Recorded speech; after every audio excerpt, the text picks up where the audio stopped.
శాసనమండలి సభ్యురాలు తెలంగాణ జాగృతి వ్యవస్థాపకురాలు కల్వకుంట్ల కవిత ఎంతో ప్రతిష్టాత్మకంగా తీసుకున్న బీసీ ఉద్యమాన్ని ముందుండి నడిపించడంలో కీలక పాత్ర పోషిస్తున్న బొల్లా శివశంకర్ను తెలంగాణ జాగృతి కార్యాలయంలో యునైటెడ్ ఫులే ఫ్రంట్ కన్వీనర్గా నియమించారు.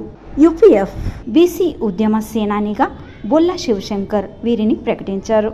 42వ శాతం బీసీ రిజర్వేషన్లు, కామారెడ్డి డిక్లరేషన్, అసెంబ్లీలో జ్యోతిరావు ఫులే విగ్రహం ఏర్పాటు వంటి బీసీ సామాజిక సాధికారత అంశాలపైన నిరంతరం కొట్లాడుతున్న శివశంకర్ ఎమ్మెల్సీ కల్వకుంట్ల కవిత నేతృత్వంలో యునైటెడ్ ఫులే ఫ్రంట్ పక్షాన రాష్ట్ర వ్యాప్తంగా దాదాపు అన్ని జిల్లాల్లో సభలు, సమావేశాలు, రౌండ్ టేబుల్ కాన్ఫరెన్స్లు, బహిరంగ సభలు నిర్వహించారు.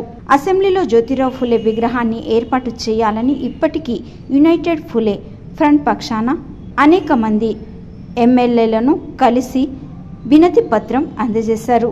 బీసీ కులాల్ని ఏకం చేయడం కోసం బీసీలోని ఎంబీసీ సంచార జాతుల సంఘాలను కలుపుకొని 70కి పైగా కులాలతో యూపీఎఫ్ బలోపేతం చేశారు.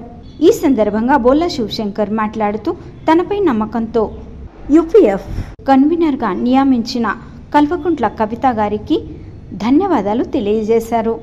ఈ ఉద్యమంలో తన వెంట నడుస్తున్న ప్రతి బీసీ కుల సంఘం నాయకులకు కృతజ్ఞతలు తెలిపారు.